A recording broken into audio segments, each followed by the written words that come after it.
Hello readers and writers, I'm MJ, and let's talk about science fiction book releases for the last of 2023.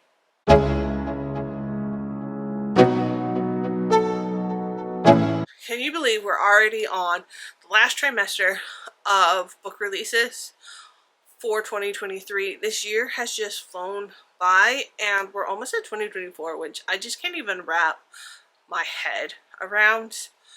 So I will be going over book releases that I am excited about for the last trimester of 2023. So this includes September, October, November, and December. This is not an exclusive list. I did try and do a lot of research to try and find science fiction releases, but I didn't find as many as I did in the first part of the year. In fact, most of the books I found were releasing in the beginning of 2024. So I don't even have a complete list of 10 for this series, which is good for me because I need to catch up on a lot of arcs that I didn't get finished in the first part of the year. And so this little slower book release time for science fiction gives me some time to catch up. But at the same time, I'm also a little sad. So I'm hopeful that I will find some other really good releases that are coming out that I just are not on my radar yet. So if you know of any, go ahead and put them in the comments down below. This book is exclusively adult and does not include any horror books that I could tell. And that is due to my preferences. I'm not a huge YA reader, so I do try and focus on adult releases. And horror would be like a whole separate genre releasing. And I don't read a lot of it either, so I'm just not creating a new release book for a list for it.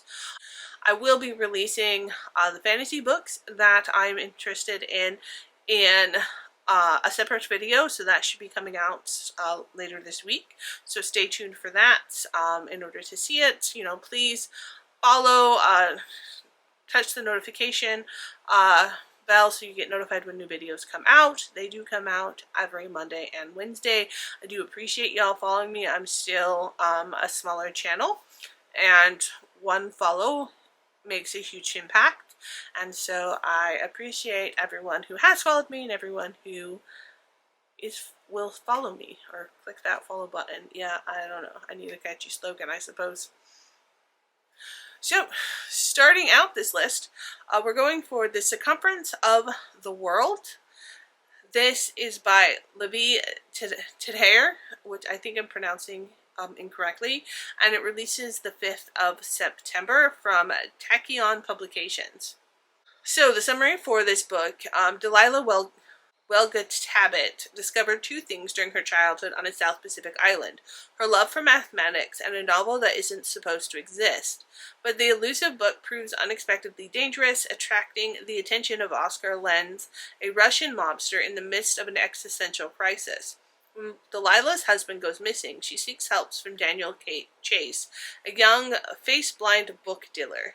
Lodestars was written by the infamous Eugene Hartley, legendary pulp science fiction writer and founder of the Church of the All-Seeing Eyes. In Hartley's novel, a doppelganger of Delilah searches for her missing father in a strange star. But is any of the lodestars real?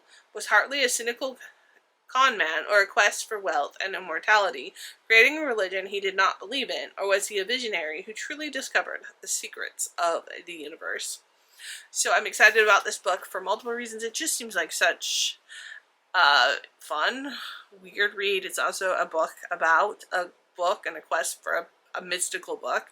And so I'm really hoping it will be really engaging and just like kind of thriller part of it also. And I'm really hopeful. If I get approved for the arc, hopefully I'll be reading it soon. The next book on my list is Starter Villain by John Skolasky, and this releases September 19th, 2023, and it's being published by Tor. And, alright, the what this book is about. Charlie's life is going nowhere fast. A divorced substitute teacher living with his cat in a house his siblings want to sell. All he wants is to open a pub downtown, if only the bank will approve his loan. Then his long-lost Uncle Jake dies and leaves his supervillain business, complete with island volcano lair, to Charlie. But becoming a supervillain isn't all giant laser death rays and lava pits. Jake had enemies, and now they're coming after Charlie. His uncle might have been a stand-up, old-fashioned kind of villain, but these are real things. Rich, soulless predators backed by multinational corporations and venture capital. It's up to Charlie to win the war his uncle started against a league of supervillains, but with unionized dolphins, hyper-intelligent talking spy cats, and a terrifying hench person at his side, going bad is starting to look pretty good. In a dog-eat-dog world, be a cat.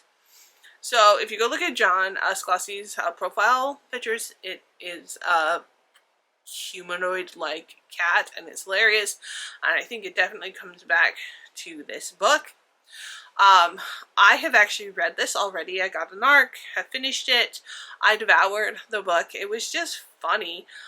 When you read through the synopsis, you don't necessarily get this is hilarious vibes, but it really is. If you like his other works, then I think you'll really enjoy this one. He tends to write, in my opinion, two different kinds of genre. One's like humorous science fiction, and the other is more like war epic science fiction. And this is definitely on the humorous science fiction side. Well, he does fantasy also, but he does like humorous and he does like epic war.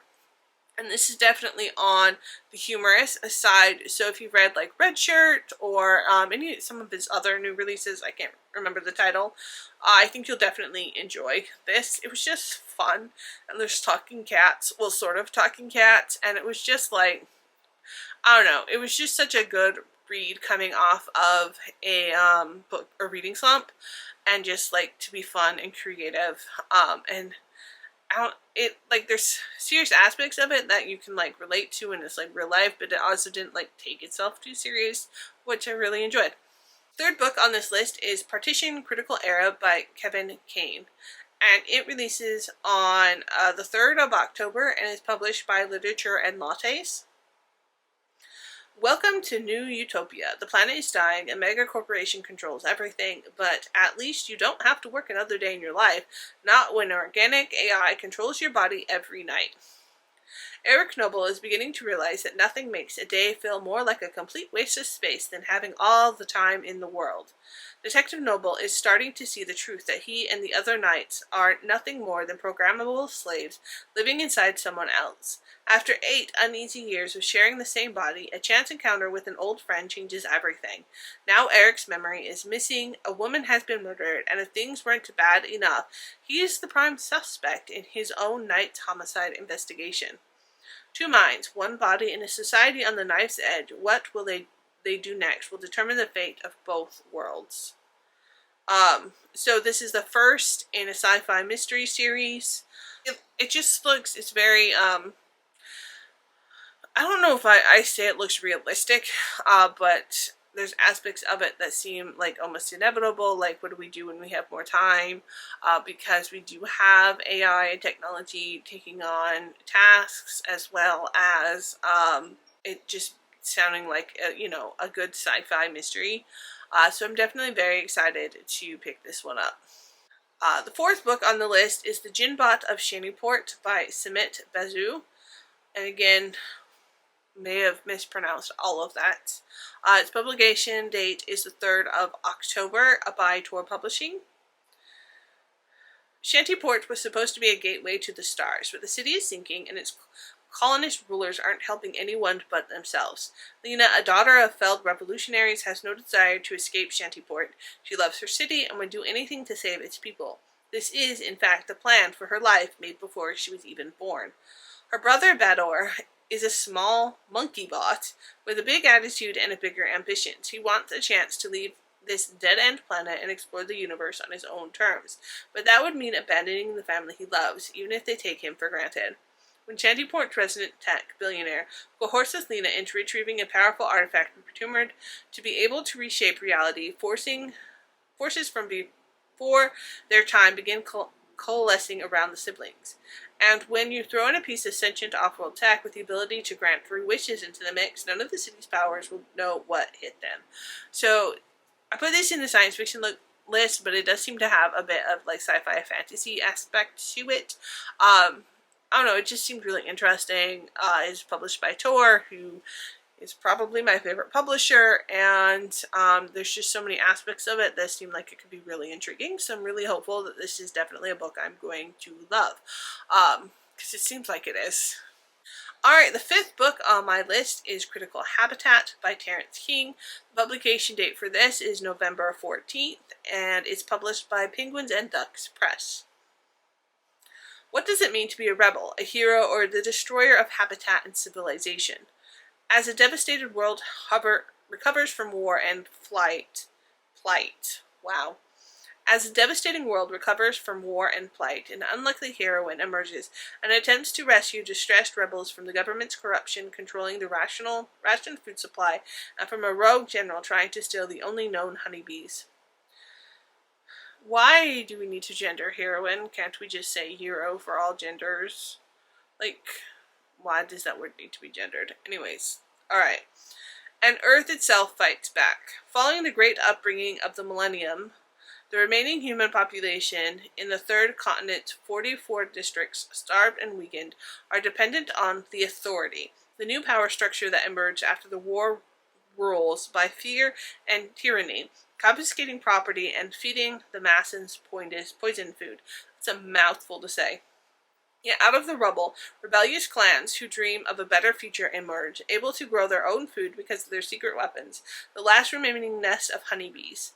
As a war wages between the rebels and the Authority, X and Y, children of the rebellion, have the key to the rebellion's success, a download that can bring down the Authority once for all.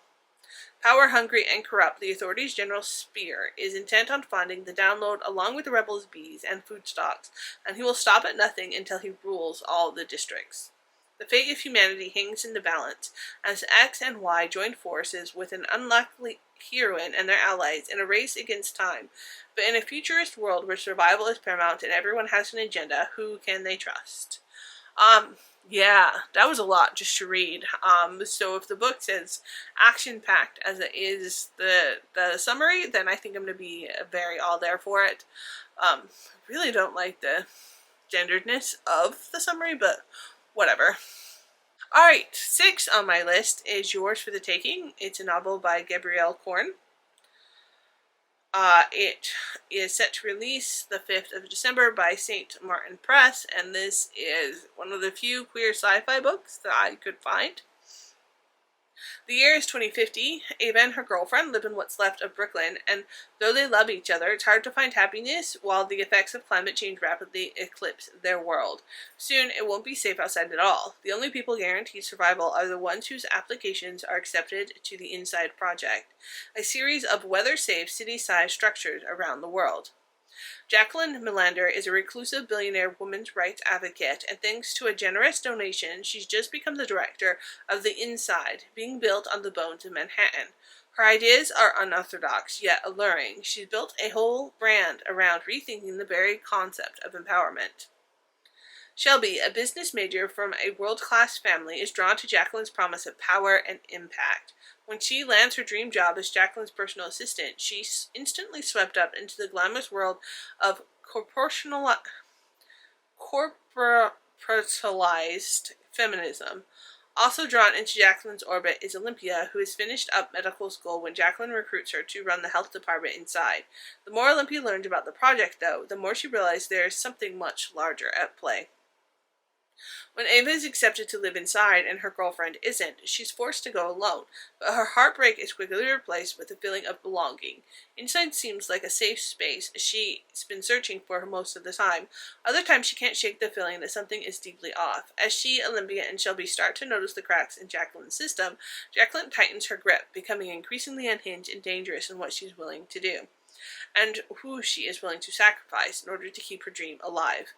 At once, a mesmerized story of queer love, betrayal, and chosen family, and an unflinching indictment of cis corporate feminism, Gabrielle Korn's Yours for the Taking holds a mirror to our own world and its beauty and horror. what about that is not to love? I mean, it's sapphic sci-fi that analyzes feminism and corporations. I am 100% here from it, and honestly, of all the books on the list, I think this is the one that I am most excited about. And it releases, I have to wait until December, unless I get approved for ARC, which hopefully I have been. In total, I only have 6 books on this list. So if I'm missing any science fiction books that are coming out that should be on this list, please let me know down in the comments. It does seem to be like not the best time for science fiction to release. But I'm hopeful that 2024 there's going to be some epic science fiction, and there already has been epic science fiction of 2023, so there's that also. So hopefully you found some new books that you're looking forward to. Be sure to check out my fantasy release books, which actually, ironically, this trimester I found more fantasy books that I'm excited about than science fiction books, so definitely check that video out. It should be dropping on Wednesday. Make sure to follow if you already aren't, and click the notification bell. Thank you for being here, and as always, keep reading, keep writing, and until next time.